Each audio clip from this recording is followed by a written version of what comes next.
সালার কাণ্ডে পুলিশের আবারও বড়সড় সাফল্য, গ্রেফতার আবারও এক অভিযুক্ত।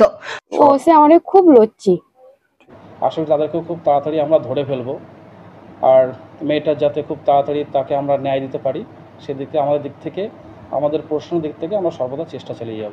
প্রসঙ্গত, চলতি মাসের 6 তারিখে রাতে রেস্টুরেন্ট থেকে বাড়ি ফেরার পথে 5 জন দুষ্কৃতী মিলে এক অষ্টম শ্রেণীর ছাত্রীকে গণধর্ষণ করে।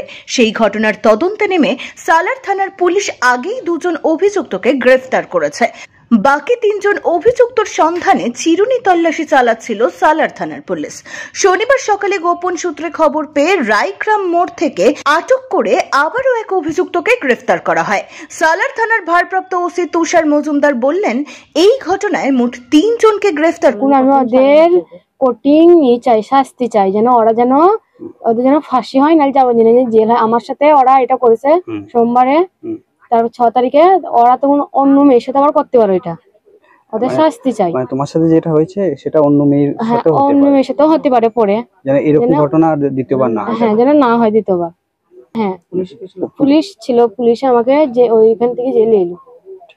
আমার সাথে পুলিশ খুব করছি, ও সে অনেক খুব লজ্জি। হ্যাঁ, ও সে খুব আমার করছি। তুমি চাইছো যে 5 জন, যে 2 জন কিন্তু ধরা পড়েছে, হ্যাঁ, আর এখনো 3 জন পড়ে, 3 জনের যেন ধরা পড়ে, তাই তো? আমি এখন প্রশাসনের কাছে কি চাইছো, পুলিশ প্রশাসনের বা আইনের কাছে? আমি ওদের চাই, ফাঁসি চাই। যে ব্যক্তিকে অ্যারেস্ট করেছে তাদের নাম তো যাদেরকে আমি অ্যারেস্ট করেছি তাদের একজনের নাম হুমায়ুন শেখ, আর একজনের নাম আসলাম শেখ। বাকি 3 জনের নাম ওদের মুখ থেকে আমরা পেয়েছি।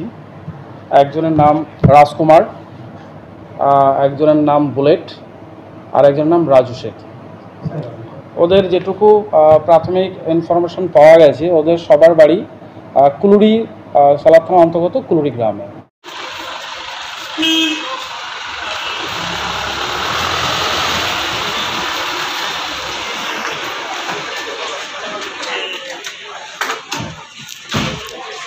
দাদা, পুলিশে গ্রেপ্তার কেন করলো? দাদা, পুলিশে অ্যারেস্ট কেন করেছে আপনাকে?